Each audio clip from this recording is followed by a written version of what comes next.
Tonight, an urban myth comes to life in CBN ahead of tomorrow's trick-or-treating. Troubles brewing with some Halloween candy in Conception Bay North. Oh my God, Lisa, we have a problem. And I said, what's wrong? And she said, look what I just found. There may have been something in the manufacturing processing of the product. I'm Heather Gillis, and I'll have that story coming up on Here and Now. Employment is up, household income is up, population is up. Expenses have increased above what was budgeted. The province's positive fiscal update from today doesn't tell the whole story, say the opposition and the AG. I'm very, very grateful to get it. I always ask, why me? Why not somebody else more important? It's pretty overwhelming, to be honest with you, the impact that these people have had on the province, so I'm just honored to be a part of it. 8 people were named to the prestigious Order of Newfoundland. I'm Jessica Singer, and I'll tell you who they are coming up. This is CBC Here and Now.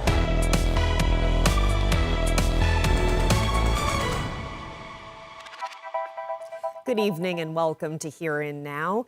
Police are issuing a safety warning about Halloween candy as thousands of kids get ready to trick or treat. This after a needle-like piece of metal was found lodged in candy in Conception Bay North, not once, but twice. Here and Now's Heather Gillis reports. It was scary. It's not the fright that Lisa Evely was looking for. A sharp metal object lodged in Halloween candy destined for young kids at a trunk or treat.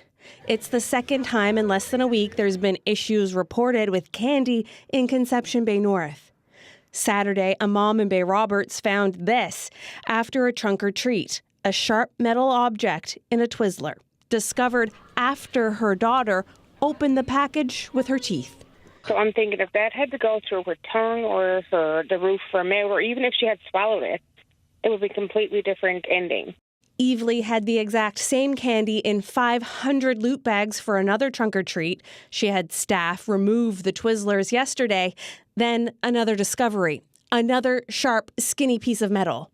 She FaceTimed me immediately and said, oh my God, Lisa, we have a problem. And I said, what's wrong? And she said, look what I just found. Evely says she bought the candy at Walmart in Carbonear about 3 weeks ago and would have never double-checked them if it hadn't been for the first incident.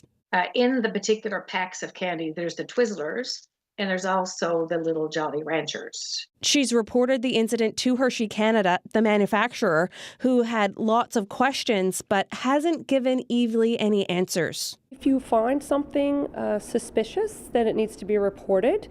So it all means that you have to check your candy extra carefully this year, what you give out and what the kids take home. Police also have a tip about checking your stash quickly.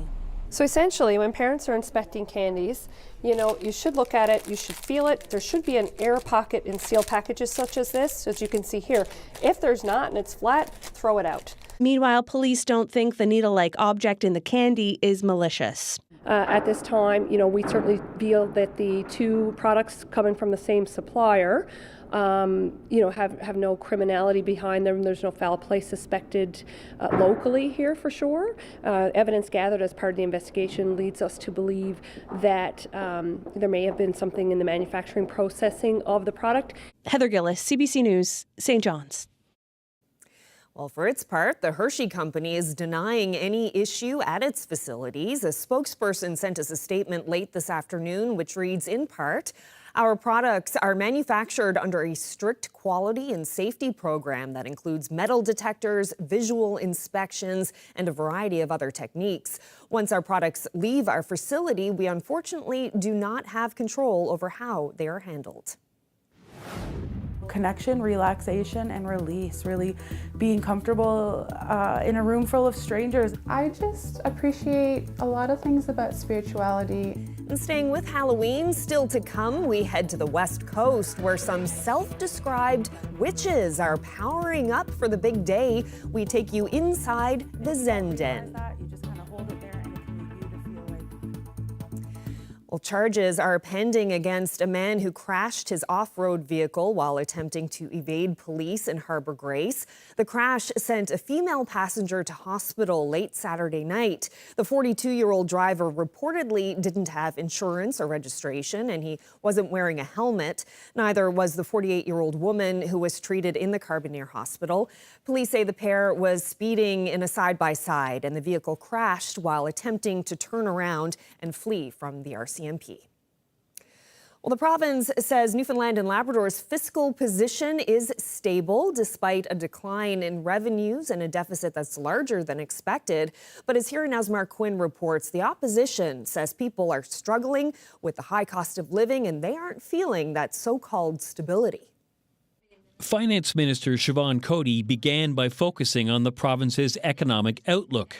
I'm pleased to report that Newfoundland and Labrador's economy has exceeded expectations and has performed well to date in 2024. Employment is up, household income is up, population is up, and inflation has eased. The fiscal update shows the provincial government's revenues are down by $164 million from what was budgeted last spring, and the deficit is up $66 million over the same period. Cody says that's not a big change. We're meeting expectations on our financial targets. $66 million on a $10.4 billion budget is a slight variance. Revenues are down slightly, and I've explained that in oil production. So oil production is down, but the oil is still in the ground, so it will come up. It will come out eventually. The opposition leader says Cody's take doesn't square with what he's been hearing from people struggling with the high cost of living, who are concerned about the ability to, afford to live here. When I think of the significant increase in usage of food banks and the alarming statistic that says that the newest users are children. The Auditor General also weighed in today. Her office has concerns after looking at the province's 2023-2024 public accounts. Our concerns are the indicators are trending and indicating a worsening financial position for the province. We do note that the expenses have increased above what was budgeted, that the deficit is more than last year, more than what was budgeted. Hanrahan is urging the province to prepare for the challenges of an aging population and the financial fallout once the Muskrat Falls rate mitigation deal ends in 2030. Wakeham promises these are issues the Progressive Conservatives will challenge the government on when the next session of the House of Assembly begins on Monday. Mark Quinn, CBC News, St. John's. Well, in an attempt to avert a postal strike, Canada Post presented a new contract offer to the union representing its workers today. Canada Post's latest proposal includes wage increases of 11.5% over 4 years, as well as protections for current employees on pensions, job security, and health benefits. Negotiations have been going on for a year. Last week, the Canadian Union of Postal Workers voted overwhelmingly in favor of a walkout. If a new contract couldn't be reached through bargaining, they'll be in a legal strike position on Sunday. Well, the 2024 Order of Newfoundland and Labrador recipients were named this afternoon at Government House. It was the 17th ceremony for the province's highest honor. Here Now's Jessica Singer tells us who received the award. Another 8 names added to the prestigious Order of Newfoundland and Labrador. For the second year in a row, only one of those recipients was a woman. I'd like to see more women, but it all depends on nomination processes and all of that, so I guess maybe I'll go out there now and be an advocate for getting more nominations for women in the mix. To receive the Order of Newfoundland and Labrador, Dr. Andrea M. Rose. Musician and educator Andrea Rose received the honor for her work in Memorial University's music education program. She even taught one of the members of the Atlantic String Quartet, who played classical music at the Government House ceremony. Rose encourages others to make their dreams a career.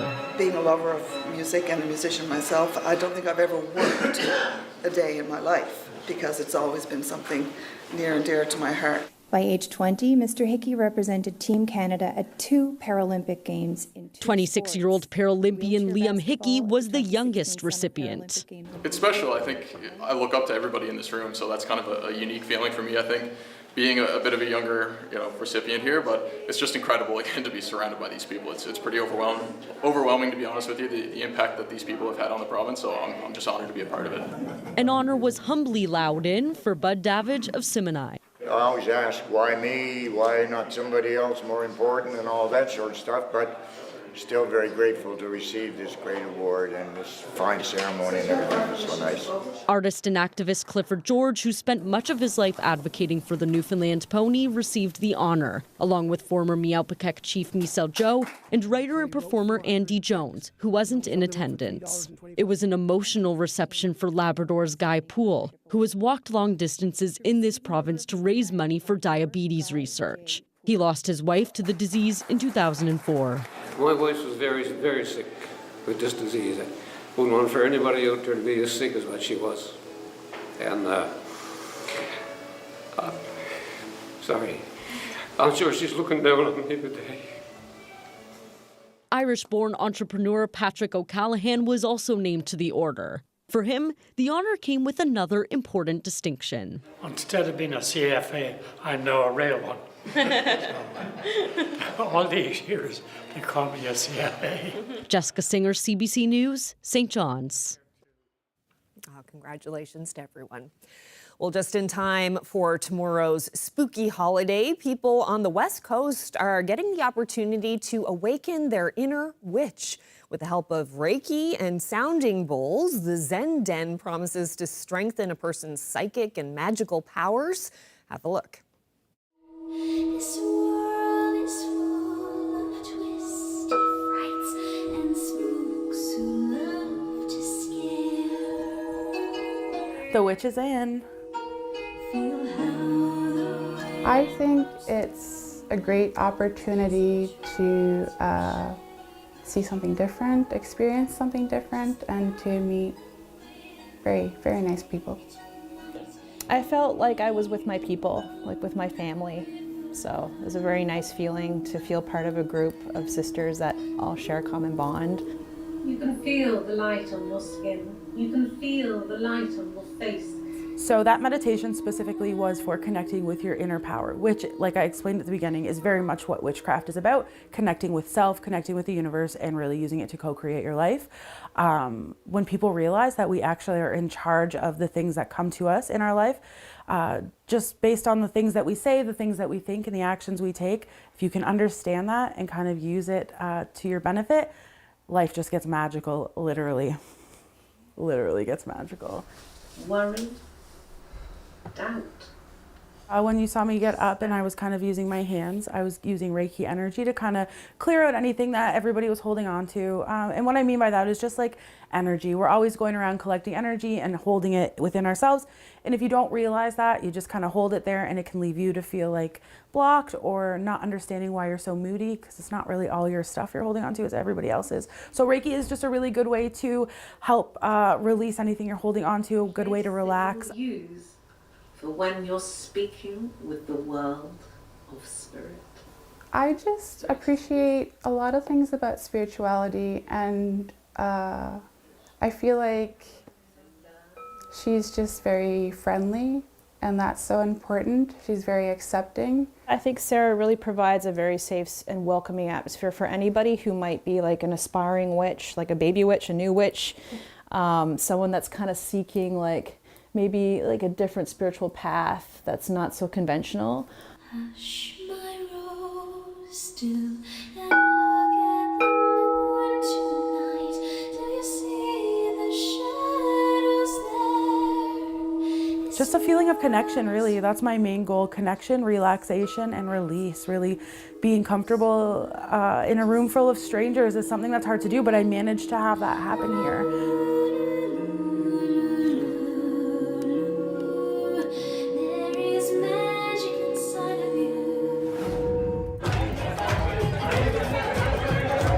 Bring joy and happiness, and there are a lot of sweets that are made in Diwali.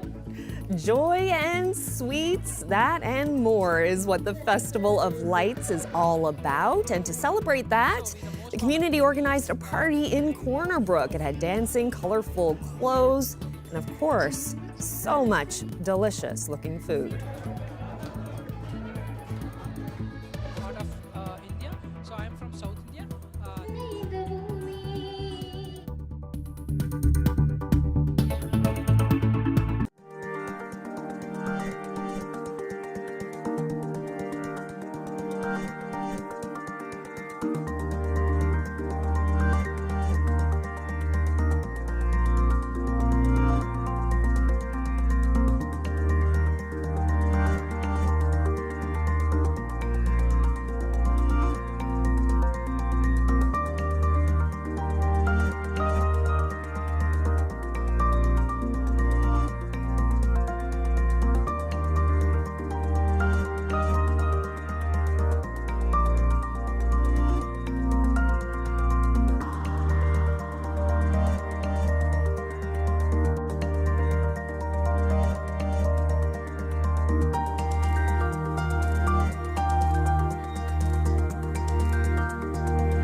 We have more reaction tonight to the upcoming immigration cap.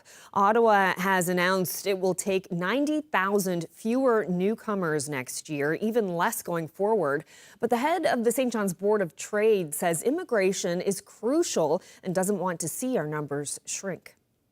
We need to invite people to our province. We need to ensure that we keep the door open and that we continue welcoming people, because the businesses throughout our province and our communities, we need to grow the population and we need more people to come to our province. How much do you worry that the continued economic growth is predicated on immigration? And I ask that question in the context of the new targets that we got from the federal government last week. I think it's interesting. The announcement from the federal government last week was a pretty blanket approach from a solution perspective, and I think we really need to work with decision makers in terms of understanding the factors that play into individual regions and provinces. And I think what works in one jurisdiction or may be required in one jurisdiction is not necessarily what everyone needs. So I think when we look at the individual factors and circumstances that we face as a province, we need to keep welcoming new Newfoundlanders and Labradorians. Well, now to the West Coast. Over 100 people from the Indian community got together in Corner Brook last night for a Diwali party, which was organized by the community and the Association for New Canadians. Our camera was there for the early celebrations.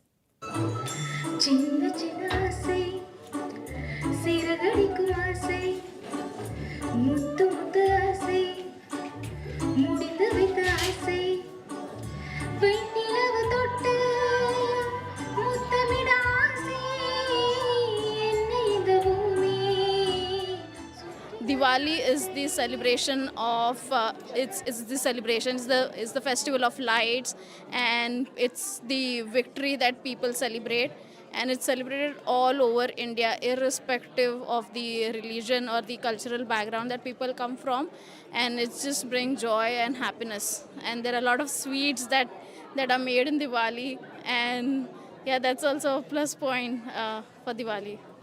It's very surprising and it's very amazing at the same time that you get to do what you used to do back home. Like especially this year, as my parents are here and I have made Diwali sweets here, and I was discussing with them yesterday that is so amazing that I was able to get the ingredients here and also make the same product here itself and have the same kind of taste. So it's a different experience altogether, but I'm glad that I'm able to recreate that here.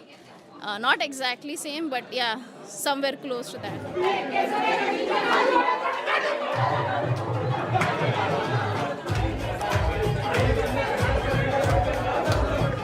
Hi there, I'm Sarvanesh. Happy Diwali to everyone. As I know, like the food here for representing every part of India. So I am from South India, Chennai. So the most common thing that we eat is common thing, and not a special thing, but a common thing that we all eat, and it's easy for me to make. That's the main reason. So that's like sambar rice I made today, and pretty much overall all the guests liked it. So I'm pretty much happy about it, and I also tasted it. It was okay, good. So I'm happy about that.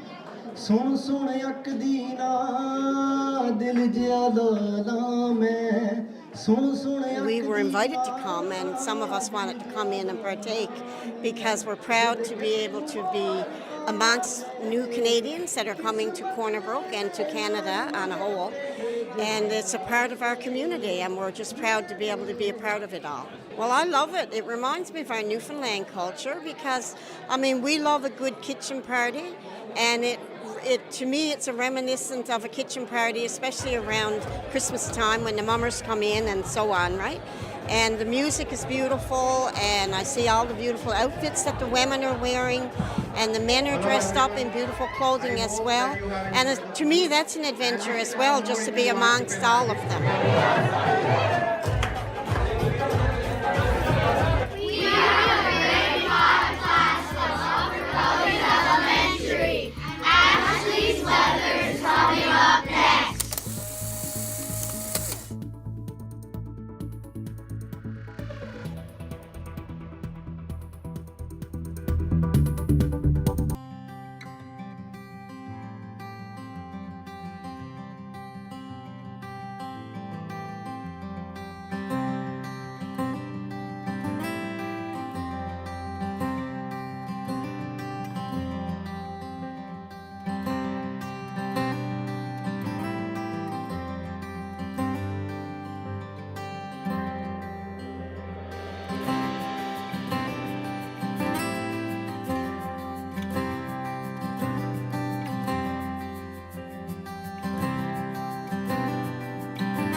Org.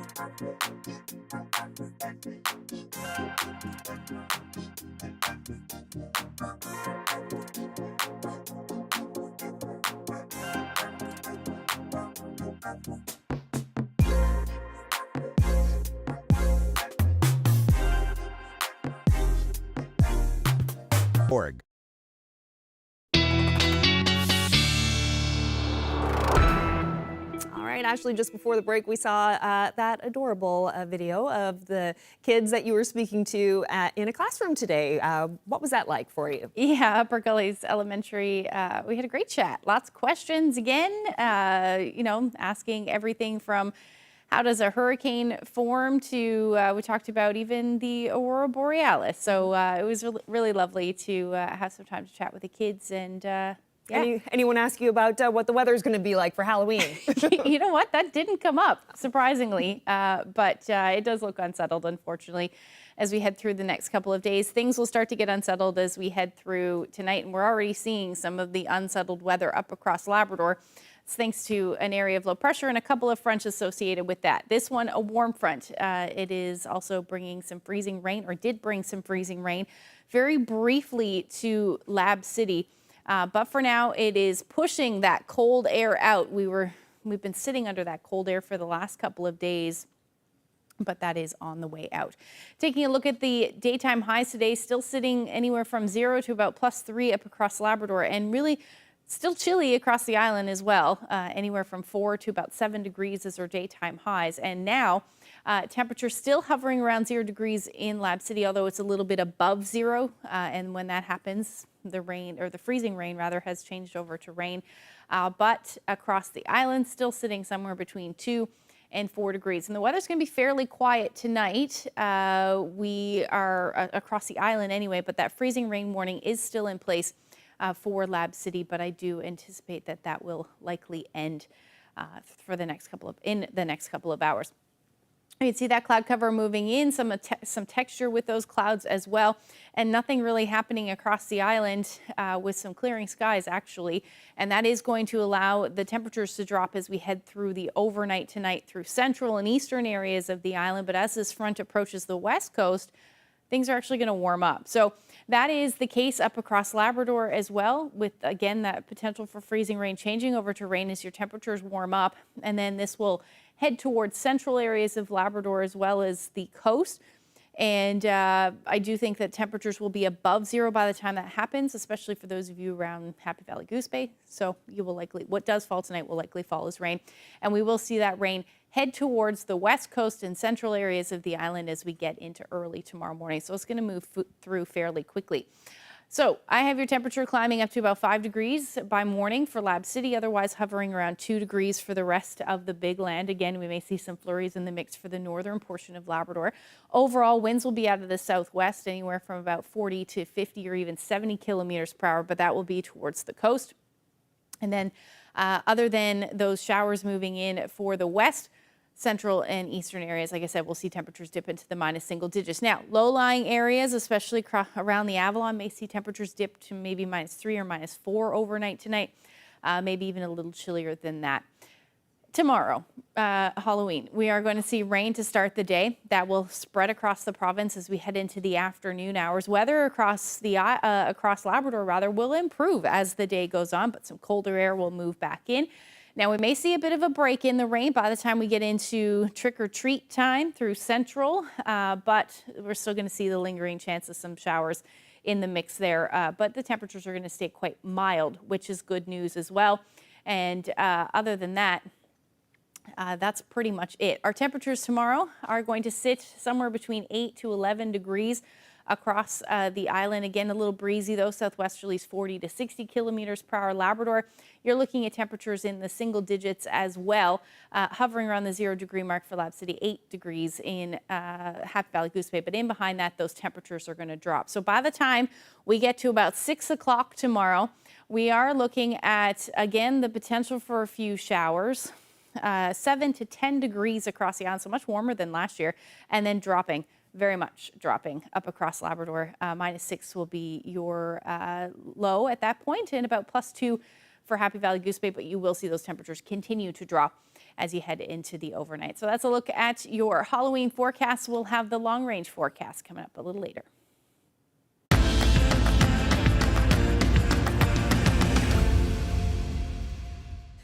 Well, evolving space technology is allowing us to see spectacular sights deeper in the universe. It's an exciting time for Bethany Downer, who's from St. John's and works as a communications officer for the Hubble and James Webb telescopes. Today, she gave a talk at the new Co-Innovation Center, and I caught up with her afterwards to chat about the challenges and beauty of science and space. So I had the pleasure of speaking to the group today about science communication for space, specifically from the Hubble and James Webb telescopes, the challenges, but also the joy of sharing science and space images with the general masses. We also have a big responsibility. The things that we put out are seen by a lot of people, but it also means that we have to be factual, we have to be effective. And in today's day and age where people don't have as much of an attention span or time, especially as they're going through social media, you need to get people's attention really quick. We need to, adapt for the times and how media is digested these days. This idea about misinformation and people not believing in science. Can you talk to me a little bit more about how you combat that? Fortunately, everything that we're publishing is based on published academic papers. So we know they've gone through the scientific review process. The most important thing is taking a look at where it is that you're getting your news. We have a really close relationship with most of the biggest media outlets around the world, so we know that if they're sharing our news, it's coming from a place that's going to be trusted. But we're going to be dealing with that for a long time. And I want people to be critical of the news. If they're reading something, we want them to have their critical thoughts on, taking a look and seeing if this is something that's indeed, factual. It's hard because we're competing with a lot of things that are happening here on Earth that are more pressing and more important. But I like to remind people sometimes space can take us away from our everyday life, appreciate the beauty that is out there, and to focus on just how far we've gotten in technology and science as humans to be able to develop the technology we have, to be able to do the research that we do. Can you tell me a bit about what you're up to these days? Sure. So right now our job is to put out a weekly Hubble image, a monthly James Webb image, in addition to roughly 30 press releases a year for Hubble and James Webb on the new science. So we're kept nice and busy, and in 2025 we'll be celebrating the 35th anniversary of the Hubble Space Telescope. So those celebrations are underway. And some of the images coming out are just incredible. How are you feeling about what you're seeing? They still take my breath away every time we open a new one and see it for the first time. I just get excited for the public to be able to see it. But I also hope the public realizes that these are true images. They were not created by computers. These were taken with real data from technology that humans built. And we're looking at how beautiful space really is. And you did get a question from the audience about AI. What kind of a role is that playing in what you're doing? It's a challenge because image processing for space data is a very niche area, and we don't want people to be able to develop images that look like they could be space images. Hubble and Webb imagery are very precious. They take a lot of time and resources in order to be able to put out to the public. So we're really scared that there could be ones that are developed that look like they could be real. So I just ask people to take a look at where their sources are coming from online when they see a new space picture or headline, and to see if it's coming from a reputable source. What blows your mind the most right now? In space exploration, I'm most excited about seeing a Canadian taking part in an Artemis mission and going to the moon. And when it comes to space science, I think James Webb is challenging us in that we're seeing that the very first galaxies that formed took place a lot sooner after the Big Bang than we thought. James Webb is showing us galaxies that are very mature right after the Big Bang, and we don't know. I love that there are still really big questions that are challenging what we know or what we thought we knew. I know for a long time you were, wanting to get up into space yourself, become an astronaut. What is it you're focusing on, and what are your ultimate ambitions? If that were to happen, it'd be great, but it's not as much of a motivator as it used to be. I find I'm more driven now by wanting to encourage and to support other Atlantic Canadians to pursue a career in the space industry. If that were to happen, I think it would probably be like a commercial or a tourist space flight, and I still sometimes look to take part in some of the training activities. But right now, it's my bread and butter is communicating the sciences from space, and maybe expanding that a little more to do it for other sciences as well. I love seeing someone's eyes light up when they see a new space image for the first time that captures their fascination, or they understand a space concept. I hate that the term rocket science is used as slang to explain something that's complicated or hard to understand. I don't think it is. I think that can deter people from pursuing the field, and for them to be able to grasp a concept and say, hey, that's not so hard, or this is something I could pursue, that's where I get my motivation and fulfillment from. Listening to an interview on the weekend with Neil deGrasse Tyson talking about space, it made this point like, So we're in a place now where it's not just that we're sending people into space, but now we have the choice between this spaceship or this spaceship. We have competing companies, we have different organizations that have the capability to be able to go to space. There are different space tourism companies that already have thousands of people that are submitted their deposits to be able to go. But there's a concept of choice now, and the prices are going down, and that accessibility is there. It's kind of like routine air travel that we take all the time. This was once considered a very, very rare thing for people to do, for only those who could afford it. And I would dream that someday down the road it could be something as simple as a field trip for kids to partake in. I think it'd be a while before we got there, but the concept of it becoming more accessible is all that matters, and it's really exciting.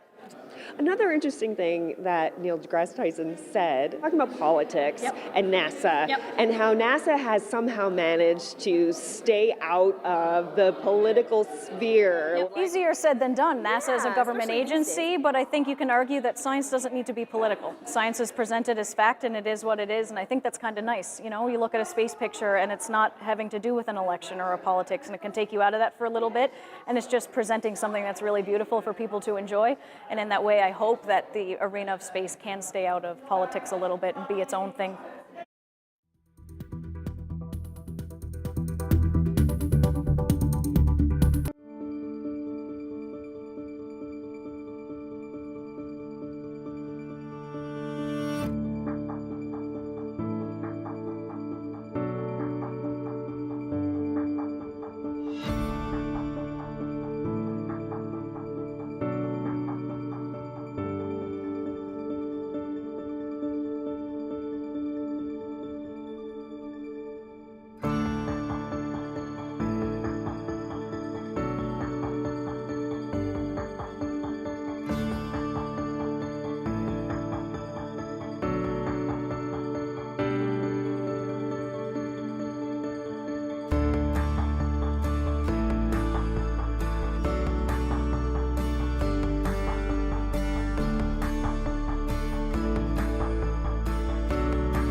Well, tonight we're remembering the life and work of the late Wayne Guzzwell, his contributions to the arts and the way he championed local talent.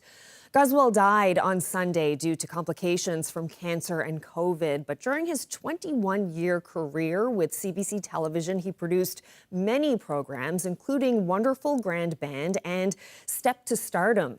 Guzzwell later worked with government, producing high-profile moments like Cabot 500. We're dipping into the Here and Now archives to bring you some highlights from years gone by.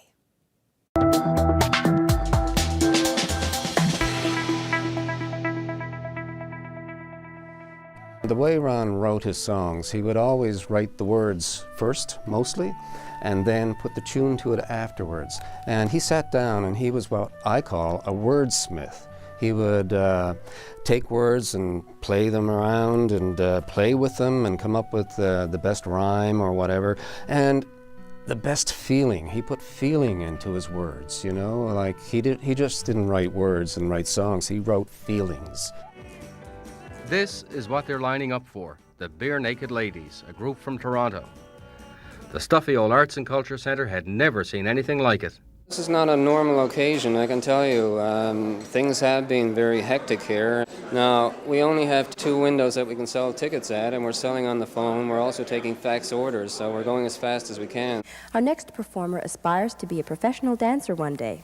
From Stephenville, Gerard McIsaac with his interpretation of Until It's Time for You to Go.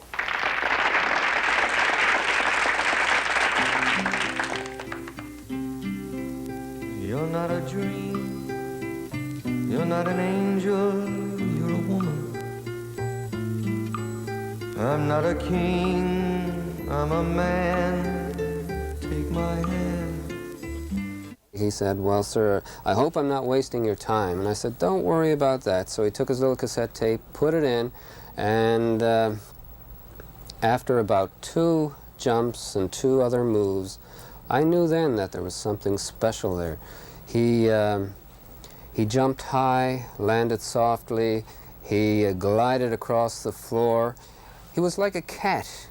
The look on his face, the look in his eyes, you could see there was something special there, and we gave him a shot on the show.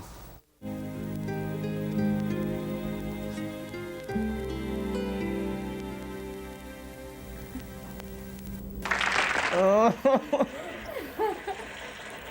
that's incredible. At 15, it was just a dream. Today, it's a reality. For the past 4 years, Gerard McIsaac has been a member of the Cats family. The well-known musical has just opened for its 2nd run in Toronto.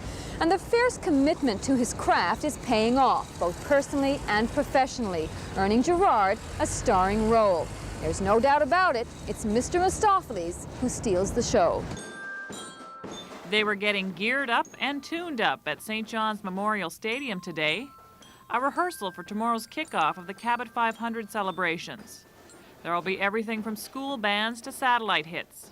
We have a live transatlantic telecast produced by school students with Bristol, England, and they're going to be talking back and forth live on air, and the Mayor of St. John's and the Lord High Mayor of Bristol are going to talk back and forth and do some interviewing of the children and that as well. Corner Brook's new Civic Centre is getting its first major workout, and everyone, it seems, is high on Cabot. It's the Cabot 500 finale, and the province has come to Corner Brook. Show producer Wayne Guzzwell. Bonavista now was big. I did Bonavista as well, but that was big, however, in a different way. We had ships and queens and things like that, but here we don't have a queen, we don't have a ship, but we have 7 entertainers, 2 stages, and we're doing a TV show as well, so it's a heavy-duty affair. Just incredible. Wayne Guzzwell certainly made his mark. He passed away on Sunday. He was 74 years old, and in his obituary, he thanked, quote, everyone who ever did anything nice for me, all my friends, and all the people who worked with me on many productions.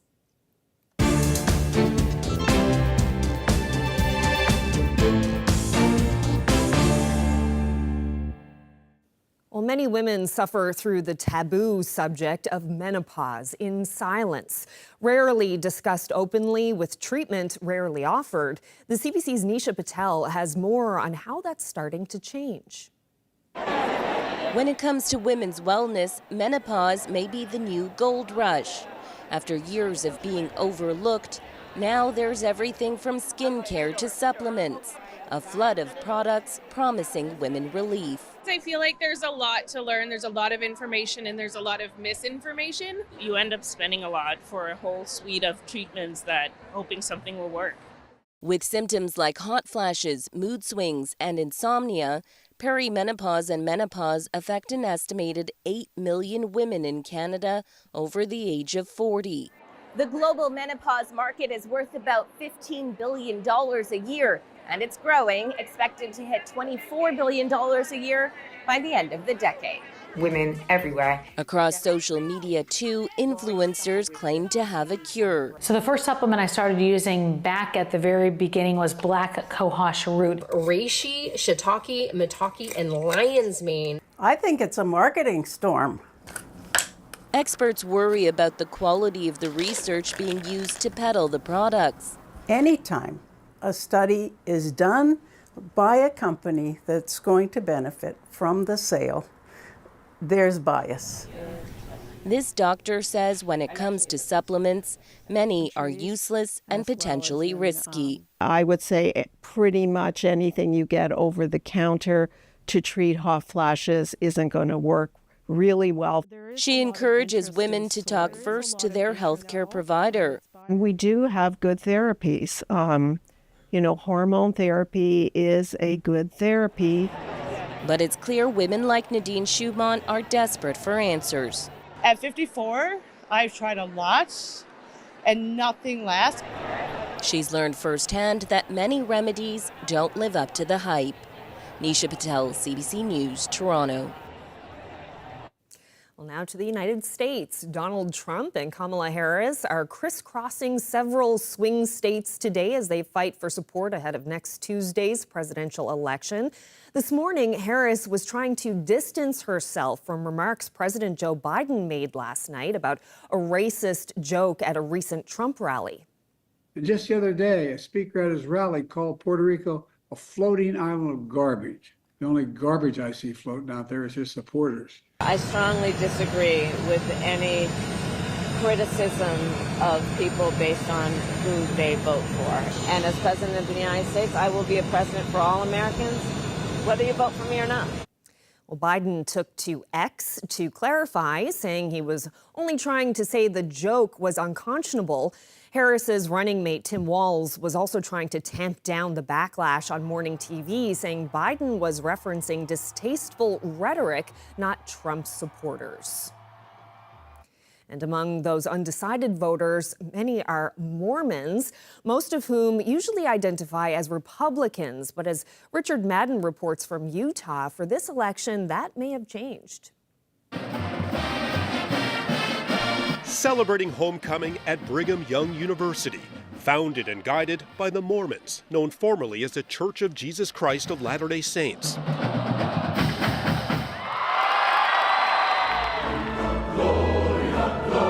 While Mormon voters typically lean conservative, this fast-growing denomination may be the last of the Christian right resistance in the era of Donald Trump, according to BYU sociologist Jacob Rue.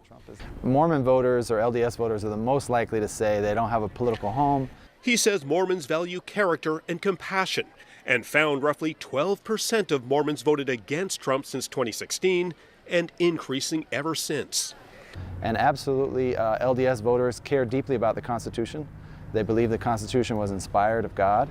So the January 6th event really resonates with them. Absolutely. I believe, and I've argued, and I've shown data that January 6th is a breaking point for LDS voters.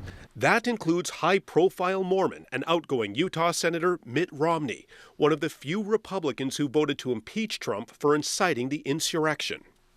Yeah, I've made it very clear that I don't want Donald Trump to be the next president of the United States. Utah is considered the last ruby red state west of the Rockies, and its large number of Mormon voters have long been a reliable Republican voting bloc, not just here, but in neighboring swing states of Arizona and Nevada. And those tight battlegrounds are where the small but influential Mormon vote could swing the outcome. 400,000 Mormons in Arizona, 200,000 in Nevada, and that's why both campaigns are aggressively courting LDS voters to help them win. While the church strives to stay politically neutral to its 7 million members living in the U.S., for many, Trump's character is on the ballot. You're Republican? Born and raised. Except this election, not a Republican. I don't think that he does necessarily share all my values, but I feel like he's a stronger leader. Both campaigns are watching the Mormon vote closely in a heated election that appears to be dividing the flock. Richard Madden, CBC News, Salt Lake City, Utah.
right, so it's time for a look at the long-range forecast. But we talked about Halloween a little bit earlier. You said that it's going to be pretty wet tomorrow evening. How long is that wet weather going to stick around? Yeah, so we'll see a front move through. Temperature's going to be fairly warm as well, but there may be a little bit of a break, hopefully, around trick-or-treat time. Let's take a look at what's going on as far as the forecast goes. So there's that front moving through, and it may linger a little bit longer for the east, but central areas is the best chance of seeing some cloudy skies through the evening hours.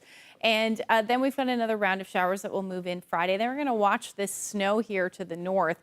That may make its way towards southeastern portions of Labrador. Now, at this point, not really showing too much in the way of significant snowfall, but we could pick up a couple of centimeters. Definitely going to keep an eye on that one.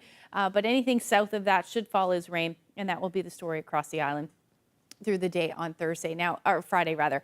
Temperatures are also going to stay fairly mild, 10 to about 14 degrees for most, except the northern peninsula. You're right on that line there.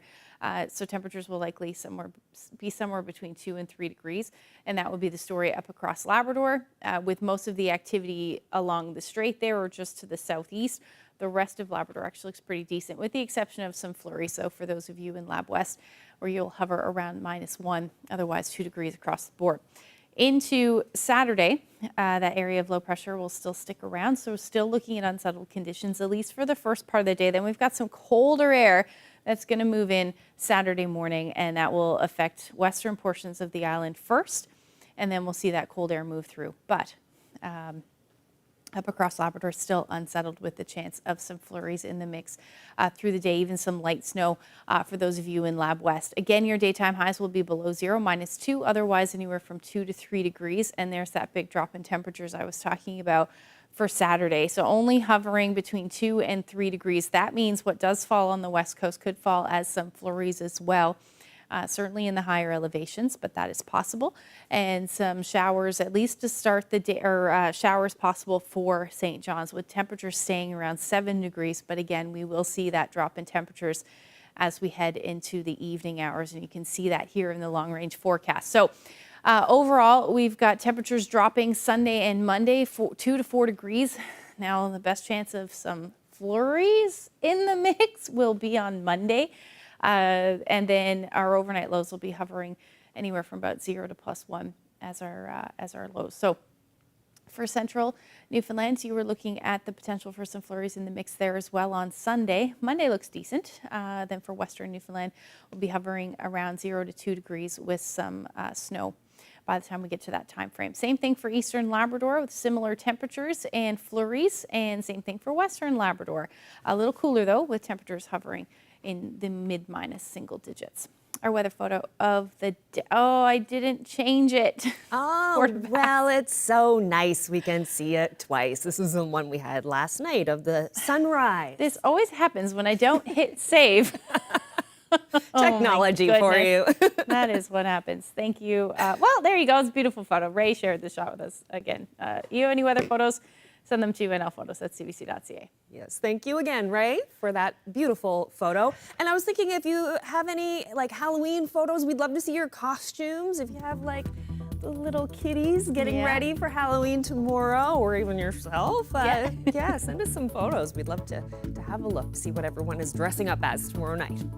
Okay, well, that's it for us. Thank you so much for spending part of your evening with us.